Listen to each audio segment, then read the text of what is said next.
If we wait to do something until we feel like doing it, almost guaranteed we're not going to do it. So it has to be this idea that, again, it becomes, yeah, right. It's sad, but true.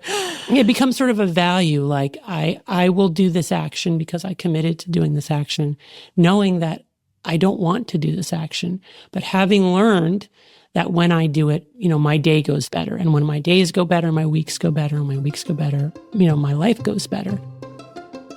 That's scientist and bestselling author Anna Lembke. I'm Leah Smart, and this is Everyday Better. May is Mental Health Awareness Month, and here at Everyday Better, we are always striving to take care of our well-being, which absolutely includes our mental health, whether we're at home, at work, or in our relationships. So all month, we're focusing on the most common, yet least understood mental health challenges. And today, I'm sitting down with the author of Dopamine Nation, Anna Lembke. Anna's an expert in addiction, which not all of us have experienced, but we all know what it's like to try and fail to break an unhealthy habit. So her research on dopamine is relevant for everybody. We'll be right back with Anna in just a few moments.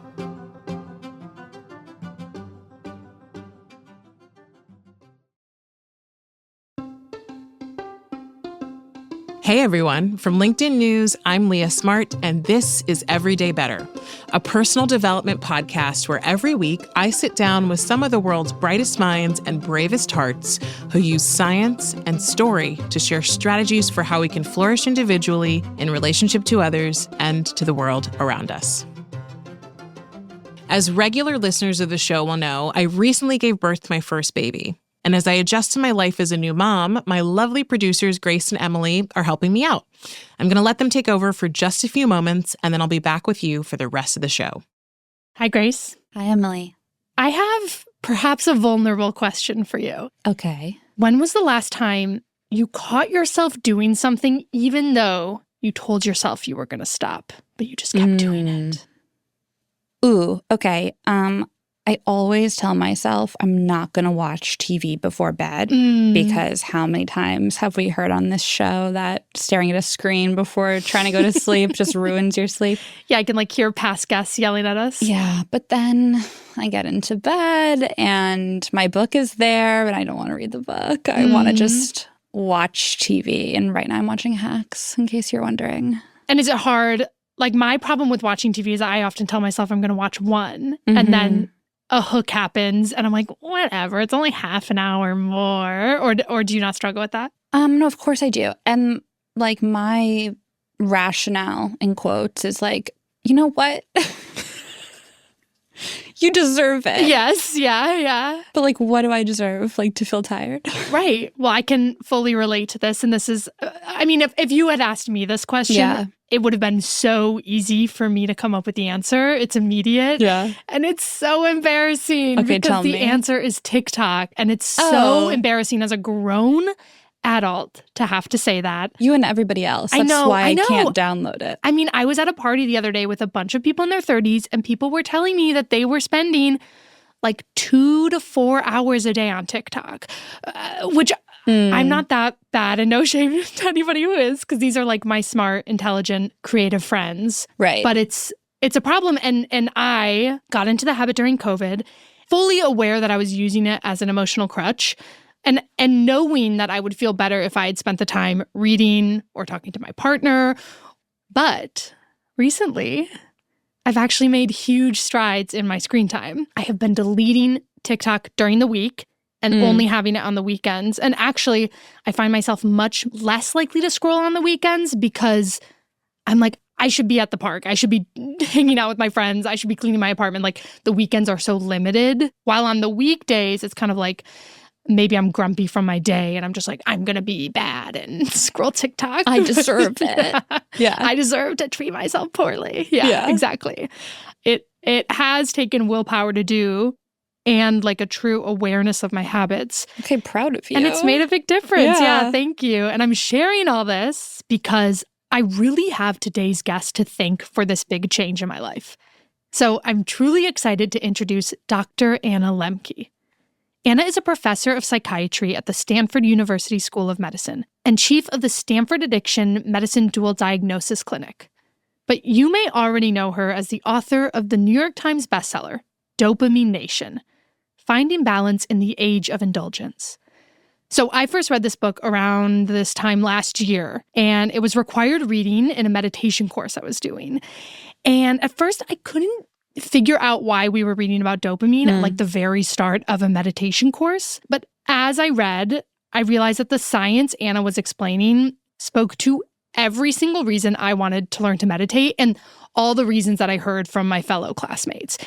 And what I learned from this book helped me kick my TikTok habit and had me doing all these crazy things that I could never have imagined before. Like what? Like I take cold showers now. At the end of my shower, I force myself to do like 30 seconds to a minute of a ice cold shower. Wow. And I love a hot shower. Yeah. I'm doing it. Sounds it makes me feel good. painful. It is painful, But in a you good way. feel this rush after. All right. And that's exactly what Anna's talking about in this book. The relationship between pleasure and pain in our brains. And ultimately, dopamine is that pleasure. And she opens the book by writing that understanding this relationship has become essential for a life well lived. Okay, why is that?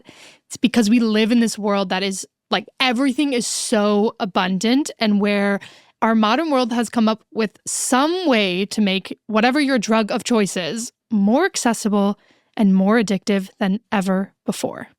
So today, Anna's here to explain why understanding our relationship with dopamine is the key to restoring balance among all this chaos. She shares how we can learn to pause our relentless pursuit of pleasure, and how doing so helps us be more present with ourselves and our loved ones. So with that, here's Anna.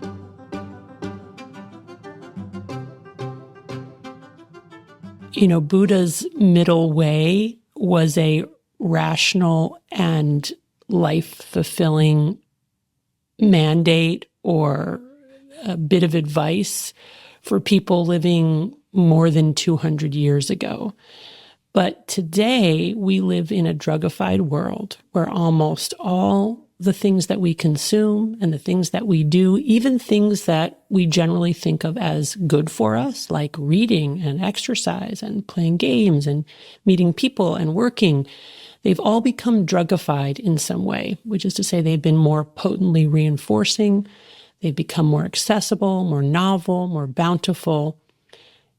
In other words, they've been made addictive, so that we are now all vulnerable to the problem of compulsive overconsumption in a way that is really unprecedented in the history of human beings living on planet Earth, so that we really have to reconceptualize how we're going to stay in a healthy balance. Okay, so first, you're an addiction scientist, to set the stage for listeners. What made you realize that all of these other things were essentially like universalizing the possibility of getting closer to, I don't want to use the word addiction because I think that may not be the right word in this case, but you said overconsumption. Right, compulsive overconsumption. Well, I've been practicing addiction medicine since the late 1990s. I'm a psychiatrist. I see patients who struggle with all kinds of addictions, not just to substances, but also behaviors like sex, gambling, shopping, and then more recently, all kinds of digital media. And what I began to see was that the kinds of signs and symptoms that people with drug and alcohol addiction were having were identical to the signs and symptoms of people who are over-consuming digital media, people who were excessively shopping, people who were excessively exercising or working or whatever it may be. I just had sort of a front seat view at the accelerating problem of compulsive overconsumption in modern wealthy nations, in large part due to the technology, which has just made all of these things more appealing, more accessible, more bountiful, right? I mean, imagine if we had as much access to unlimited cocaine as we have to TikTok. And if we think about TikTok as a form of very potent, addictive digital media, no wonder people can't put it down. And I also developed my own minor addiction to romance novels, which the technology facilitated. I got a Kindle. I became a chain reader. Pretty soon I didn't care about the quality of the material. I just wanted the rush that I got from escaping into this fantasy world. It started to have an impact on my ability to live in accordance with my own values, to be a good mother, to be a good doctor. At one point, I was bringing romance novels to work and reading in the 10 minutes between patients instead of getting ready for my next patient or reflecting on my last patient. Did you have, I also laughed. I think it was Twilight, right? That you read? Yes. Twilight was my gateway drug. Fully understood. Also read it multiple times. Thank you. So validating. Did 50 Shades of Grey, and then I did not experience this overconsumption, but I fully get it. And I'm very drawn to fiction and to fantasy, so I can see how that happens. Did you have a moment when you realized, like, oh my God, what am I doing? Yeah, I was teaching a small class of psychiatry residents how to interview patients around problems related to compulsive overconsumption / addiction.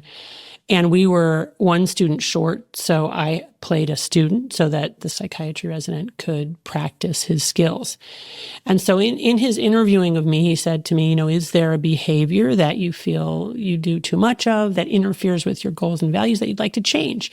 And I said, yeah, I'd like to change my late night reading habit. Now, I didn't plan that. It just sort of came out. I didn't share with him what I was reading. And he then proceeded to, in a very empathic way, ask me a few questions, including the important question, what's one thing that you can do? These were all kind of scripted questions, right? What's one thing you can do to help you? Just one thing you can do to help maybe decrease that activity. And I said, well, I could get rid of my Kindle because the Kindle gives me easy access to, another book as soon as I finish the first book. So that night I read my, romance novels as usual till 2 or 3 in the morning, exhausted going to work. But I couldn't unsee that conversation, which really is a powerful, I know this as a professional, but as a sort of on the receiving end of it, it powerfully speaks to the ways in which when we give voice or use the tool of language to talk about what we're doing, it becomes very real to us in a way that it's really not when it's just kind of pinging around in the dark recesses of our minds. So whether we write it in a journal or I think more powerfully make ourselves vulnerable and tell another human being, that really brings it into relief because we have a remarkable ability to have like a split brain and be having sort of this double life where we're over here doing all these, responsible, respectable things and over here kind of doing these things that we're slightly ashamed of or wish we wouldn't do, but then sort of like bury them outside of our consciousness. So in saying that out loud, like, again, I just couldn't unsee it. And then I did resolve that I wanted to change that behavior. Because although that night, again, I was watching myself read romance novels, right? So I was immersed in the romance novels, but also watching myself do it in a new kind of way. I think it's so cool, first of all, because you became a student and then recognized your own stuff, which oftentimes, and I think when many people hear from people like you, they assume that you have this mastered, that you're not susceptible. And even as an expert, you're still human. And so like all of us, you are susceptible. And so I was a coach and still am a coach. And so what I liked about this, which I think is valuable just to like pause for our listeners who are thinking, what their version of a romance novel, whatever that is what's, and you actually correct me if I say this wrong, it's what's something that you overdo that you'd like to stop? Yeah. I mean, there are lots of different ways to get at it. And I respect that you maybe don't want to use the word addiction, but the way that addiction is broadly defined is the continued compulsive use of a substance or behavior despite harm to self and or others. Sometimes that's harm that we can see, and sometimes it's harm that we really don't. Other people see it, or it creeps up on us, over time. There's also the phenomenon of physiologic adaptation. So that's how our brain changes in response to highly reinforcing substances and behaviors, such that over time we develop what's called tolerance, where we need more of the drug in more potent forms, not to, get high, but just actually to feel normal or to get the same effect. And when we're not using, we're in withdrawal. Exactly as people who are using opioids can start out with oxycodone, transition to heroin, then get exposed to fentanyl and then actually seek out fentanyl, even knowing how dangerous and lethal it is. It's because the brain's adapting, needing the more potent form over time. And, when exactly we cross from sort of like recreational adaptive use into maladaptive addictive use, it's a judgment call. Right. On the far end of that spectrum, I think we can all agree this person is not well. Most of us are not that far, right? We're somewhere along those lines. Addiction is just, it's so easy to get addicted now to almost anything, or to get in this loop of compulsive overconsumption. Would you say I was addicted to romance novels, just so I get it clear? Would you say like I had a compulsive I don't know why this phrase keeps messing me up. Compulsive overconsumption. Yeah, it's a fair question. I wouldn't want to trivialize the life-threatening addictions that my patients struggle from by comparing it to what I was dealing with. So I would probably categorize it as like a compulsive overconsumption, or maybe the beginning, a pre-addiction or a mild addiction. It never got to a point where like I needed professional treatment or I couldn't stop even when I wanted to. But it did get to the point of there being consequences. There was a compulsive quality to it. There was craving. And when I did stop and commit to 30 days of abstinence, I did experience withdrawal. So that tells me that there was this physiologic neuroadaptation. I also did get increasingly depressed and anxious and didn't identify that behavior as causing it until I stopped for long enough to feel better and realizing, oh, wow, that escape into fantasy was actually bringing down my mood and my overall psychological well-being. So I think, maybe mild addiction. Well, and one or two things maybe to call out is harm isn't necessarily as like dangerous as we might think it is when we hear the word harm, right? I think what you said about, using the word addiction is oftentimes people go, well, that's not me. So I don't have to think about that. But harm can be, it's stealing your time. Like that is harm. It can be, it's keeping you, like you said, from your work. So Absolutely. I think it's like broadening the definition of what that is, instead of being so tightly wound around the stigma of addiction. Absolutely. We often talk about opportunity costs. What are all the things that I'm not doing because I'm spending all my time consuming this substance or engaging in this behavior? There's spiritual harm, right? How am I now behaving in a way that's contrary to my values, right? Like lying to people about what I'm reading or where I'm going or how I spent my money. What I did at 3 a.m. Yeah, right. And these are all like repeated moral injuries, right? Yeah. Where we get into that shame spiral where now we're ashamed of those behaviors. We don't want to tolerate the shame because it's a painful emotion. So then we engage in our addictive behaviors in order to escape the shame. And the other harms that I think people really underappreciate are the subtle accumulation of psychiatric problems like depression, anxiety, inattention, sleep disturbance. Very often people will start out using whatever their drug of choice is, whether a substance or a behavior, to self-medicate those problems. And if it works for them, they'll repeat that behavior. But over time, because of neuroadaptation and tolerance, not only will the drug stop working, but it can actually turn on us and do the opposite. So I have lots of patients who start using cannabis for anxiety or to sleep, and they get to a point where cannabis actually makes them paranoid, keeps them up all night. So it's this kind of, turning that happens. So really important to talk about those things. I think we fall into the trap of believing that this is all about willpower. And you, of course, talk a lot about dopamine. And I'm curious about the role that plays so that our listeners can understand how this is.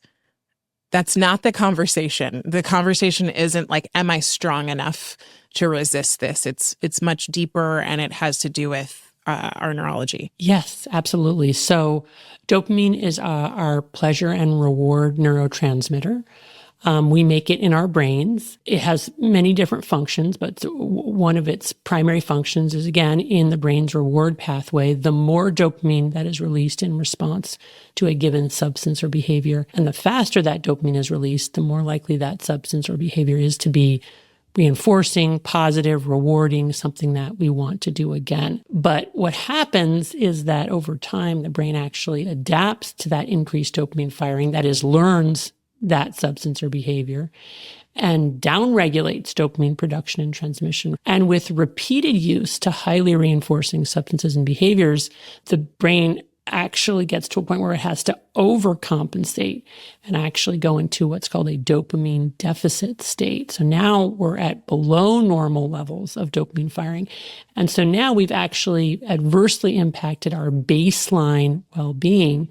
And we're in a state of craving, chronic intrusive thoughts of wanting to use and needing to use, not to get high, but just to get back up to baseline levels and feel normal. And that's really the addiction loop. It starts out as something that makes us feel good or solves a problem, but over time becomes its own problem, where now we're using just to stop feeling bad, or what George Koob has called dysphoria-driven relapse. And that's what we mean about the hijacked brain, or about people with addiction losing some degree of their agency or their ability to stop. Of course, there's always, agency there, right? Maybe it's not the ability to stop, but it is the ability to reach out and ask for help. That's what we hope, and we see people with very severe addictions, even decades-long addictions, getting into remarkable long-term recovery. So there's always hope, there's always agency, but when we're living in a world where we're constantly being invited to consume, and in fact, hunted down to consume, it gets that much harder. And if we just rely on willpower alone and don't insulate ourselves, we're not going to be able to withstand the constant temptations. And so like if it's, chocolate or, something else that we are struggling with, when you talk about the reward center and we talk about dopamine, there's the pain and the pleasure piece. Right. Is that pain the pain of withdrawal? Is withdrawal about having a dopamine deficit? Like what does it feel like to be in pain when it comes to something that isn't necessarily a substance? What I talk about in the book is that pleasure and pain are co-located in the brain. So the same parts of the brain that process pleasure also process pain.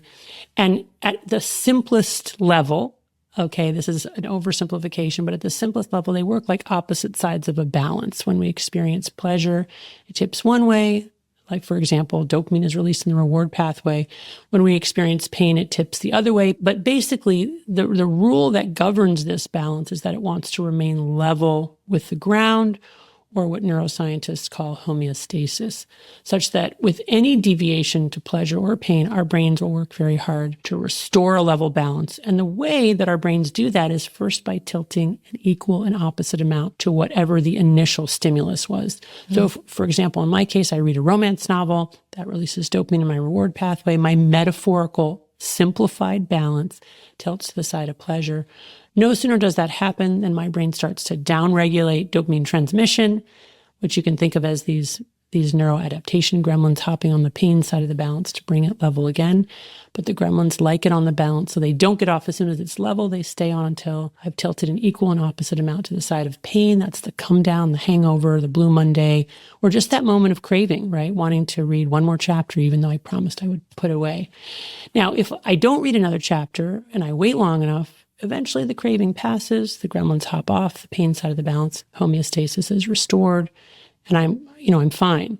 But if I continue to consume that drug of choice over days to weeks to months to years, those gremlins get bigger and stronger, they multiply, and now I end up with gremlins camped out on the pain side of my balance, and I'm in a chronic dopamine deficit state. Now I need to use more of my drugs in more potent forms, not to get high, but just to level the balance and feel normal. Got it. That image or that simplified metaphor is a way to understand why people with addiction will continue to use their drug of choice even when they say, I want to stop, and it's no longer pleasurable and it's no longer doing what it did for me.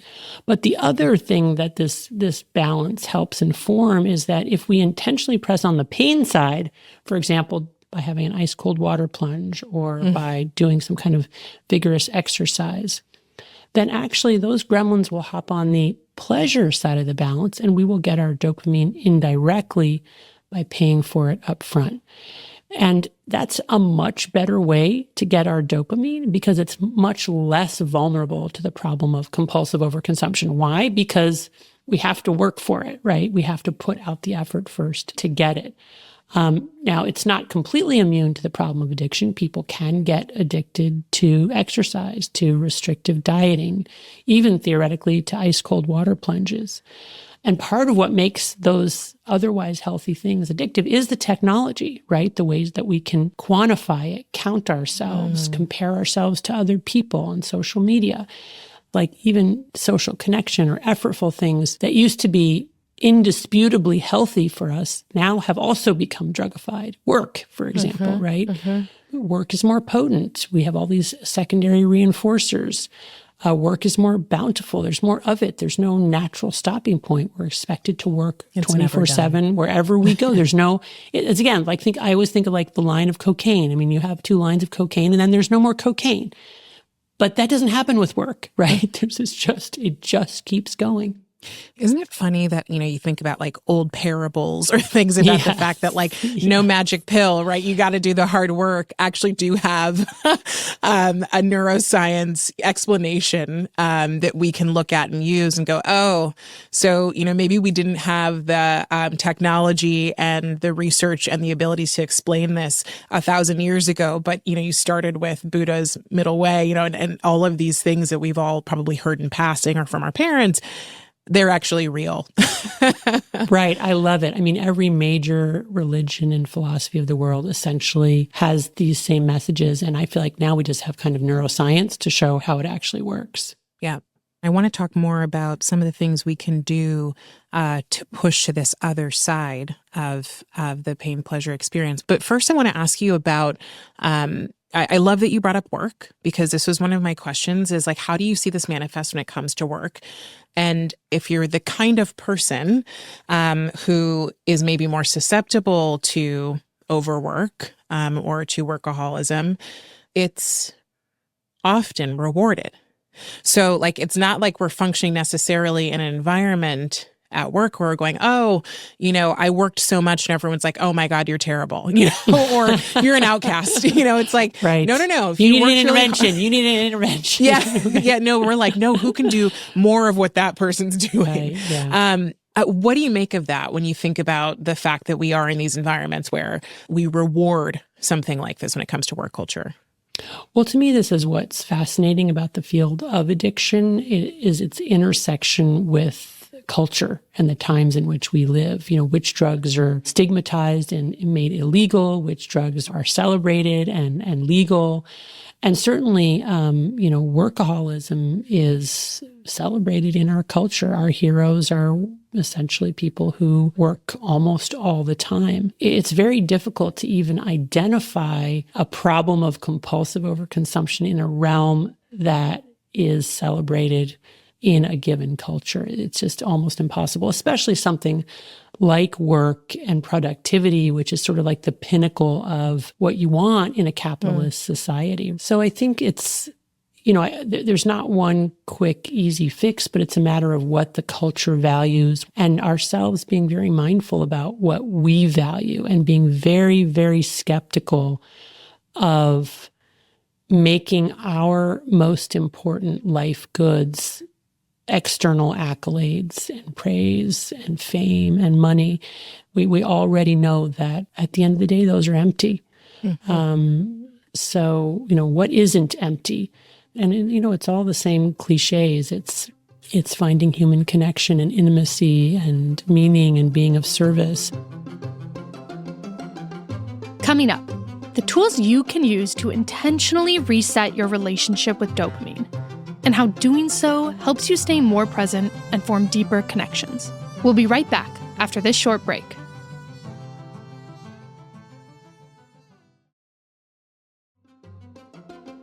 And we're back with Dr. Anna Lembke. So I do want to shift before we talk about what we can do. You obviously have done this work for a long period of time, and a lot of what you're talking about comes from the science of recovery, and you've had a huge impact on the way we understand and look at the opioid crisis in this country. I myself lost a close friend to fentanyl, and so that was the first encounter I'd really had with that. I'm curious, like, what is your work and what does all of this help us understand about addiction today and and maybe in the future? Well, I mean, my work on the opioid epidemic, arose out of my clinical practice when starting in the early 2000s, I was seeing more and more patients coming in who were addicted to the very same pills their doctors were prescribing. Not just opioids, stimulants, sedatives, things like Xanax, Valium, Klonopin. And I thought that it was just a problem of people not understanding that these substances, even when prescribed by a doctor, are addictive, and not understanding what addiction is and how it hijacks the brain. And so I decided that I would just go and tell these various prescribing doctors, hey, I'm seeing your patient over here, and they're addicted to the pills you're prescribing over there, so, you need to stop. It turned out it wasn't at all that simple. Even when I did that, they often did not feel they could stop prescribing those pills for so many complicated reasons having to do with a lot of the dysfunction in our healthcare system, the way that big pharma and the pharmaceutical industry has infiltrated not just the healthcare system and the incentives, but also the very education of medical students and doctors in training and doctors in practice. What's so interesting to me now that I've lived long enough is to see how these narratives change. And once they change, you look back and you're like, how could people have ever thought that? Like, how could doctors in the 50s have smoked cigarettes and advertised them as healthy? Like, that's so insane, right? But will we look back at giving little kids iPads and be like, that's nuts? What were we thinking giving kids iPads and giving 9-year-olds their own phones? I mean, maybe we'll look back and we'll have a similar kind of horror. Anyway, what we now take for granted, which is that the current opioid epidemic really did begin with doctor overprescribing and patient overconsuming of prescription opioids. So, I mean, what can we learn from that? Gosh, I think probably the main thing we need to learn is just continued humility in terms of our ability to really see the harm, the patterns of harm. I'm always amazed at how many people I see who are so convicted about what they think, right? And it's just sort of stunning to me. It's like, well, I mean, I have opinions also, but I try to hold a space for being wrong because I've been wrong many, many times, and because we're all so fallible and we all have blind spots. I think social media has made this issue worse. But I think what's happened with social media is that kind of nuanced, hesitant, discussion or, a qualifying sort of expression of opinion, that doesn't do it. They don't want it. No, that doesn't create the sort of reinforcing dopamine. So social media drives to the extremes. The conversation of humility, I think, is really powerful. And also the idea of how can we be more honest with ourselves about what's actually happening and what we're seeing without necessarily being influenced by other outside forces. But it seems like today, to your point, in order to go viral or to look like you matter or to draw people in, you have to have a binary opinion about something. And it has to be quick because the news cycle is this quick. And I think if you're like middling or you're trying to figure out what's happening and you're saying, oh, I kind of want to pause. Like I have more questions than answers. Generally, a lot of people don't find that to be interesting, and they don't really want to have to ask questions because it's harder to critically think than to just decide and, take a stance. I agree with you 100%. We all have our sort of immediate gut reaction judgments, and sometimes those are right, and sometimes those are the best information that we can have for a given situation. But a lot of other times they're not, so it's just super important to just be thoughtful and to engage in the kind of hard lifting that these very complicated problems require. I want to move to what we do about this. So like, your book's called Dopamine Nation. So it's pointing to the fact that we're all potentially susceptible to different experiences with compulsive overconsumption. I'm going to say that 10 times and I will get it. And or addiction. I'm curious when you think, actually, first of all, when is it important to go get professional help? Well, I think if you're somebody who has repeatedly tried to stop on your own and been unable to, you should definitely go get professional help.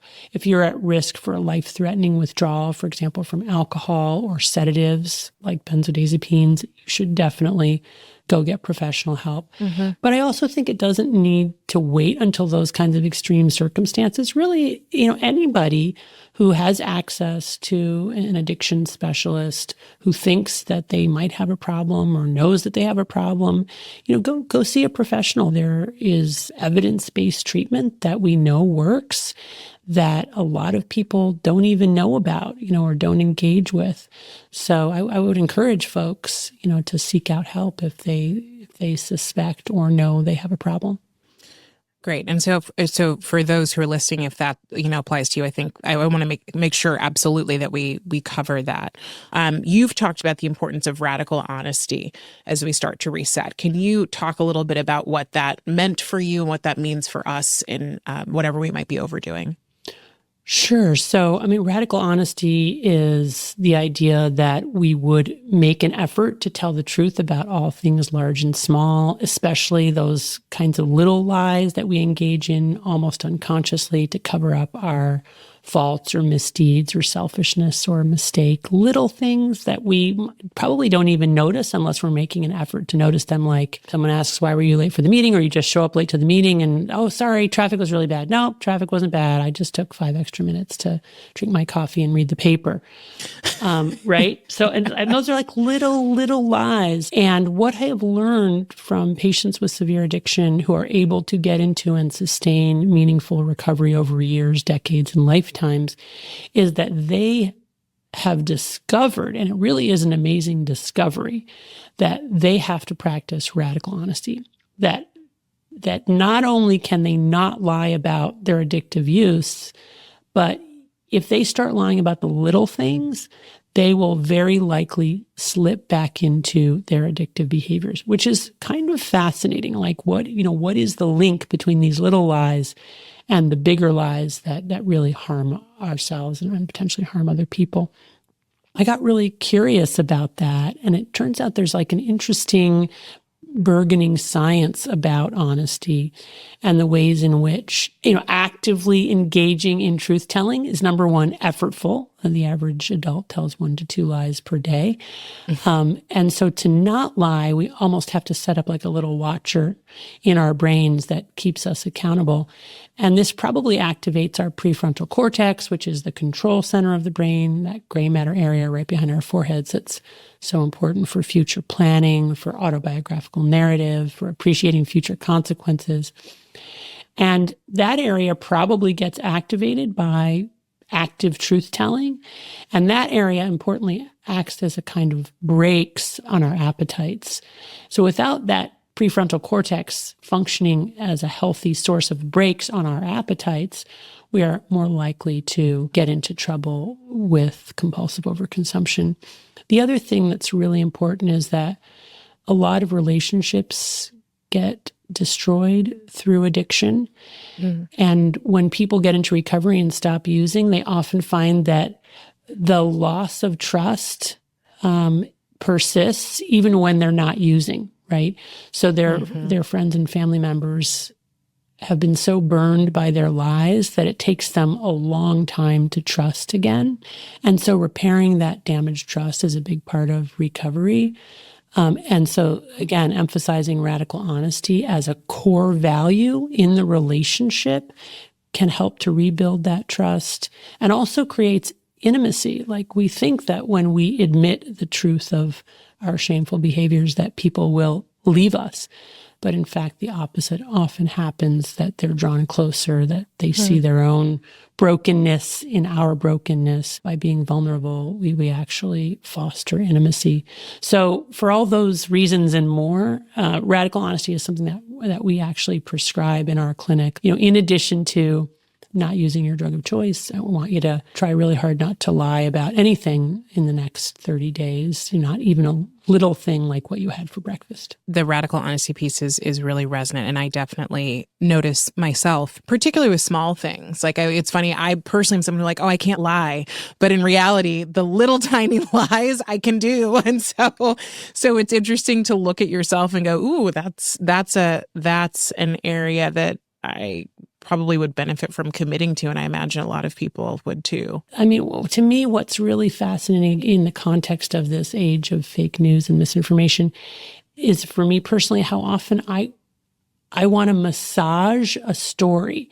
So I tell it, but it's a little bit, maybe there were 3 people, but I say there were 8, just like, I don't know, I can make it a little bit more. Give it a little zhuzh. Yeah, make it a little more dramatic. And I thought, why is that? And I think it's, again, gets to some of these core feelings of I'm not good enough, right? Like, the way it really went down wasn't interesting, but if I just exaggerate this and exaggerate that, then I become good enough or interesting enough to be able to.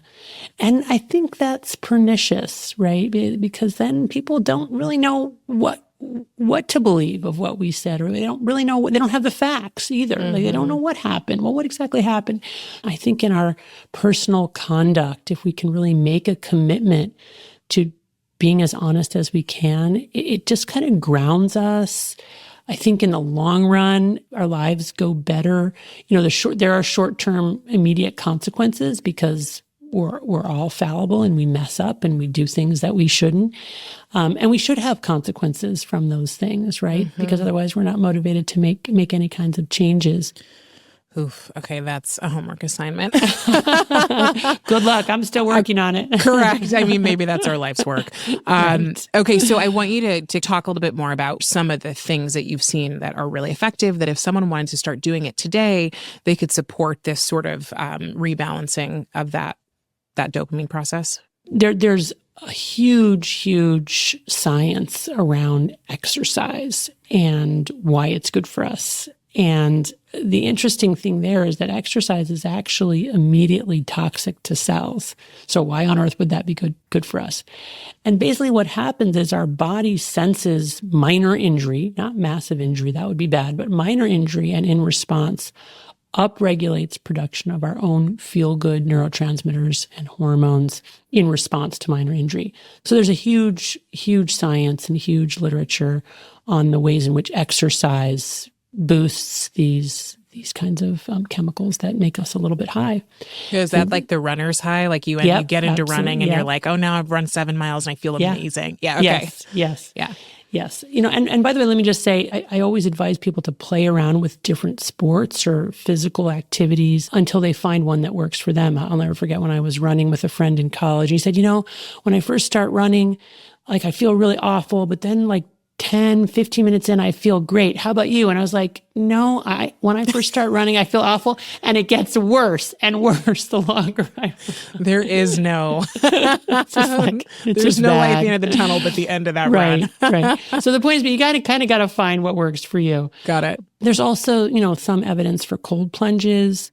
People who immerse themselves in an ice cold water bath, you see rises in dopamine levels in the latter half of that. So you don't get that initial spike of dopamine like you do with drugs, but you get a slow increase in the latter half. And then dopamine levels remain elevated for hours afterwards before coming back down to baseline. So you never go into that dopamine deficit state that drives compulsive reuse. And then, really anything that requires our effortful, sustained engagement. So this is things like meditation and prayer. Now, we don't normally think of meditation and prayer as painful, but it can be effortful, and as one of my patients I memorably said, I realized that I don't have to feel like praying to get benefit from praying. So it's kind of the thing like doing the thing even though I don't feel like doing it, because I know I'll feel better if I do it. And there are so many things like that, in modern life, even just sitting in the quiet and unplugging from all of the incredibly powerful external stimuli that we live with today can be painful for people. Even just getting up off the couch and like walking outside their homes for many of our patients is hard and painful. So there's really been a recalibration in the modern world of like what is hard, especially since COVID. So now hard, it might just be getting out of bed in the morning, right? So again, it needs to be calibrated for the individual, but to sort of lean into the hard thing is basically what we recommend as a way, again, to sort of try to reset the reward balance.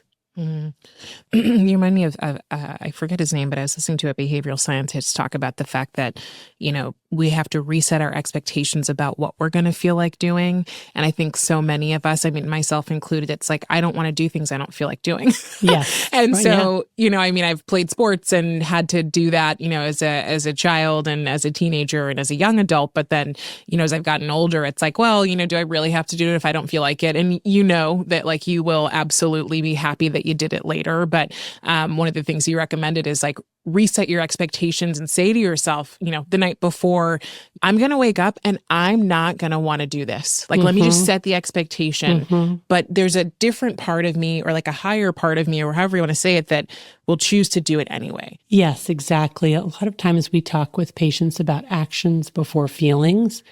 If we wait to do something until we feel like doing it, almost guaranteed we're not going to do it. So it has to be this idea that, again, it becomes, yeah, right. It's sad, but true. It becomes sort of a value. Like I will do this action because I committed to doing this action, knowing that I don't want to do this action, but having learned that when I do it, my day goes better. And when my days go better, my weeks go better. And my weeks go better, my life goes better.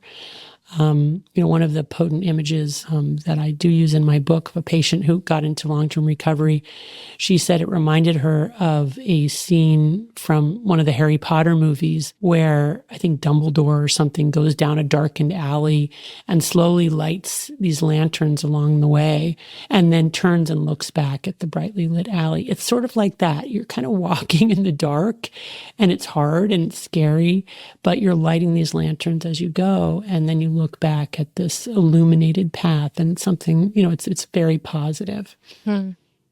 Yeah, I'm curious what you would say about where this leaves us. In this work, I've dabbled in all sorts of human behavior and psychology and all of this. And one of the things I came across a few years ago that I was really excited by was the area or the field of positive psychology in just the idea that there are things we can do to engineer lives of meaning. They talk about the pleasant life, the good life, and the meaningful life. And the pleasant life sounds very similar to what we're talking about here, right? It's like, how do we find and experience pleasure? It's mostly hedonic. Pleasure rises and falls. So we're constantly looking for something else.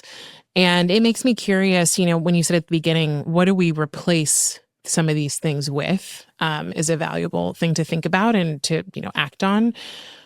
What are you saying we should be replacing this with, and what's most important and what you found anecdotally from people you've worked with and for yourself? I mean, I think at the end of the day, it really is all about human connection. And that I think we're such social creatures. And even when we acknowledge it, we underestimate the degree to which we need to be connected to other people. We need those connections to be deeply intimate, honest. We need to have people who can support us in times of need and who we can be of support to when we are struggling. And I just think we just need to remember that. And there is a whole sort of attachment theory of addiction that's been written about, that basically what happens with addiction is that we are replacing human connection with this drug, which at first is like a friend and a lover, and it does everything that we could ever want and hope, and does it at our bidding and our calling, but eventually, turns on us because it stops working. And it's not just connection to other people. I think it's also connection to the world. So addiction really is a turning away. It's turning away from people, but it's also turning away from the world. And so that outward pivot toward others, toward the world, it's an outward kind of direction of motion, as opposed to this sort of ruminating inward, self-focused, self-obsessive kind of thing. And like some degree of know thyself is good, but I think we can take it too far, where we're just sort of so, involved with self. And so just turn outward, just stop thinking about yourself and be present and engage with other people in the world. It's like simple but not easy. One of those things, right? Exactly. Yeah. Like most valuable things in life, right? Correct. Anna, okay, I'm going to have you answer or complete these 3 statements for me. The first one is better humans are. Connected to other humans. Better work is. In service of others. And a better world has. People who care about each other and the planet. Love that. Thank you so much for being here. This was fantastic, and just appreciate you sharing your time with us and so much wisdom that I think so many people can benefit from, need access to, and may not have it today. So thank you. Thank you. It was my pleasure.